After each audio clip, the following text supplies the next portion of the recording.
no está aquí, sino que ha resucitado. Por el presidente Gordon B. Hinckley. Pronunciado en la Conferencia General de abril de 1999. Mis hermanos y hermanas, estoy tan profundamente agradecido de estar ante ustedes. De entre todos los hombres, me siento muy bendecido. Soy bendecido por el amor que me brindan. A donde quiera que voy, todos son tan amables conmigo. Soy bendecido por la fe que demuestran. Su formidable servicio, devoción y lealtad se convierten en parte de mi propia fe. Son en verdad maravillosos. Es claramente obvio que el Evangelio, cuando se vive, hace que las personas sean mejores de lo que lo serían sin él. Cuán generosos son con su tiempo y recursos. A lo largo de este extenso mundo ustedes prestan servicio para edificar el reino de nuestro Padre y para llevar adelante su obra. La semana pasada hice una llamada telefónica a un hermano jubilado. Él ha servido como presidente de misión, y actualmente él y su esposa prestan servicio como misioneros. Le pregunté si estaría dispuesto a ir a presidir un templo nuevo. Le embargó la emoción, no pudo contener las lágrimas ni articular palabra. Él y su esposa dejarán a sus hijos y nietos por un largo periodo de tiempo, para servir al Señor en otro llamamiento. ¿Extrañarán a sus nietos? Claro que sí, pero irán, y servirán fielmente. Cuán agradecido estoy por la devoción y la lealtad de los miembros de la Iglesia de toda la tierra, quienes responden a todo llamamiento, sin importar los inconvenientes ni las comodidades, de las que se tengan que privar.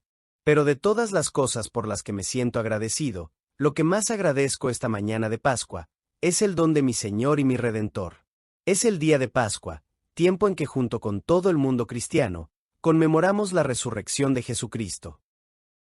Esto no fue una cosa común y corriente, fue el acontecimiento más grandioso en la historia de la humanidad, y no vacilo en afirmarlo. Si el hombre muriere, ¿volverá a vivir?, preguntó Job. Ninguna pregunta es más importante que esa. Aquellos de nosotros que vivimos rodeados de comodidades y seguridad, raras veces nos ponemos a pensar en la muerte. Nuestras mentes están absortas en otras cosas. Sin embargo, no hay nada que sea más seguro, nada que sea más universal, nada que sea más definitivo, que el término de la vida terrenal. Nadie se puede escapar de ella. Nadie. He estado ante la tumba de Napoleón en París, ante la tumba de Lenin en Moscú, y ante los lugares donde están sepultados muchos otros líderes ilustres de la tierra. En una época estuvieron al mando de ejércitos, gobernaron con poder casi omnipotente, e incluso sus propias palabras provocaban terror en el corazón de la gente. Con reverencia he caminado por algunos de los famosos cementerios del mundo. He meditado tranquila y detenidamente, al encontrarme en el cementerio militar de Manila en las Filipinas, en donde están sepultados cerca de 17,000 norteamericanos que dieron sus vidas durante la Segunda Guerra Mundial, y donde se recuerda a otros 35,000 que murieron en las terribles batallas del Pacífico, y cuyos restos jamás se encontraron. He caminado con reverencia por el cementerio británico de las afueras de Rangún, Birmania, y he reparado en el nombre de cientos de jóvenes provenientes de aldeas, pueblos y grandes ciudades de las islas británicas, y que dieron su vida en aquellos lugares calurosos y distantes. He caminado por los antiguos cementerios de Asia, y de Europa, y de otros lugares, y he reflexionado en la vida de aquellos que una vez fueron animados y felices, que fueron creativos y distinguidos, que contribuyeron mucho al mundo en el que vivieron. Todos ellos han pasado al olvido de la tumba. Todos los que han vivido sobre la tierra antes que nosotros, ya se han ido. Han dejado todo atrás al traspasar el umbral de la muerte silenciosa. Nadie se ha escapado. Todos se han ido a esa ignorada región, cuyos confines no vuelve a traspasar viajero alguno. De ese modo lo describió Shakespeare. Pero Jesús el Cristo cambió todo eso. Solo un Dios pudo hacer lo que Él hizo. Él quebrantó los vínculos de la muerte. Él también tuvo que morir, pero al tercer día, después de haber sido sepultado, se levantó de la tumba, primicias de los que durmieron, y al hacerlo, trajo la bendición de la resurrección a cada uno de nosotros. Al contemplar esta cosa tan maravillosa, Pablo declaró: ¿Dónde está, oh muerte, tu aguijón? ¿Dónde, oh sepulcro, tu victoria? Hace 2 semanas estuve en Jerusalén, esa grandiosa y antigua ciudad, en donde Jesús anduvo hace 2000 años. Desde una elevación, miré hacia la antigua ciudad. Pensé en Belén, a unos kilómetros hacia el sur, en donde él nació en un humilde pesebre. Él, que era el Hijo de Dios, el Hijo unigénito, salió de las cortes celestiales de su Padre, para convertirse en un ser mortal. Cuando él nació, los ángeles cantaron, y los magos fueron a llevarle presentes. Creció como otros niños de Nazaret de Galilea. Ahí crecía en sabiduría y en estatura, y en gracia para con Dios y los hombres. En compañía de María y de José, él visitó Jerusalén cuando tenía 12 años de edad. En el camino de regreso a casa, se dieron cuenta de que él no estaba con ellos. Volvieron a Jerusalén y lo encontraron en el templo, conversando con los doctores instruidos. Cuando María le reprendió por no estar con ellos, él contestó: ¿No sabíais que en los negocios de mi padre me es necesario estar? Sus palabras eran una premonición de su ministerio futuro. Ese ministerio dio comienzo con su bautismo en el río Jordán, por su primo Juan. Cuando salió del agua, el Espíritu Santo descendió sobre él en forma de paloma, y se oyó la voz de su padre que decía: Este es mi Hijo amado, en quien tengo complacencia. Esa declaración se convirtió en la afirmación de su divinidad. Él ayunó durante 40 días, y fue tentado por el diablo, quien trató de alejarlo de su misión divinamente señalada. A la invitación del adversario, él respondió: No tentarás al Señor tu Dios, para hacer constar de nuevo su condición de que era hijo de Dios. Caminó por los senderos polvorientos de Palestina. No tenía un hogar al que pudiera reclamar como suyo, ni lugar en donde descansar su cabeza. Su mensaje era el Evangelio de paz. Sus enseñanzas tenían que ver con la generosidad y el amor. Y al que quiera ponerte a pleito, y quitarte la túnica, déjale también la capa. Él enseñó con parábolas, efectuó milagros como los que nunca se habían efectuado, y que no se han vuelto a efectuar desde ese entonces. Curó a aquellas personas que habían estado enfermas desde hacía mucho tiempo, hizo que el ciego viera, que el sordo oyera, que el cojo caminara. Levantó a los muertos, y volvieron a vivir para rendirle alabanzas. Ciertamente ningún hombre había hecho antes cosas semejantes. Algunos le siguieron, pero la mayoría le odiaban. Él habló acerca de los escribas y fariseos, llamándoles hipócritas, como sepulcros blanqueados. Ellos conspiraron en contra de él. Él echó fuera de la casa del Señor a los cambistas. Indudablemente, estos se unieron a aquellos que conspiraban para destruirlo. Pero no le disuadieron, él anduvo haciendo bienes. ¿No fue todo esto suficiente para que su memoria se inmortalizara? ¿No fue suficiente colocar su nombre entre el de aquellos, o incluso, encima del de aquellos hombres ilustres que han andado por la tierra, y a quienes se les ha recordado por lo que dijeron o hicieron? Ciertamente, él se habría ganado un lugar entre los grandes profetas de todos los tiempos.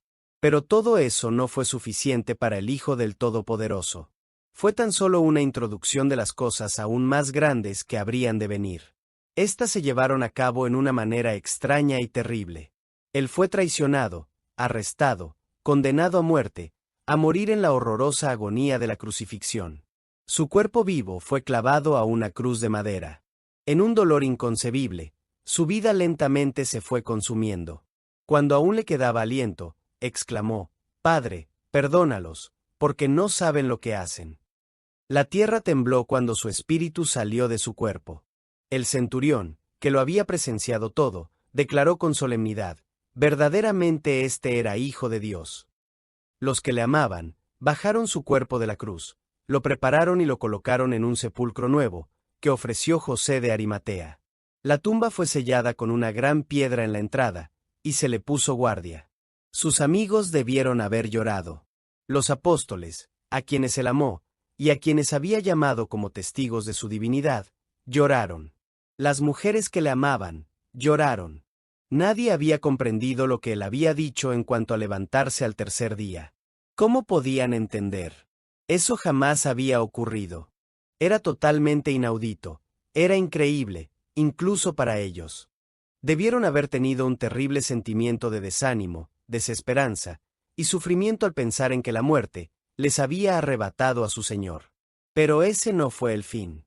En la mañana del tercer día, María Magdalena y la otra María regresaron a la tumba. Para su gran sorpresa, encontraron que la piedra había sido quitada y el sepulcro estaba abierto. Se asomaron. 2 personajes vestidos de blanco estaban sentados a un lado del sepulcro. Se les apareció un ángel y les dijo: ¿Por qué buscáis entre los muertos al que vive? No está aquí, sino que ha resucitado. Acordaos de lo que os habló, cuando aún estaba en Galilea, diciendo: es necesario que el Hijo del Hombre sea entregado en manos de hombres pecadores, y que sea crucificado, y resucite al tercer día.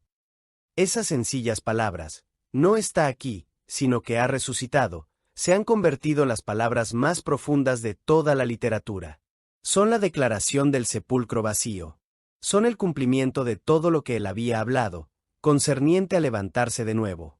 Son la respuesta triunfal a la pregunta que afronta todo hombre, mujer y niño que ha nacido en esta tierra.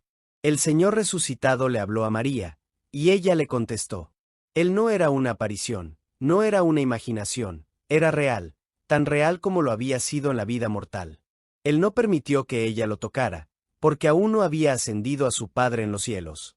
Eso estaba por llevarse a cabo.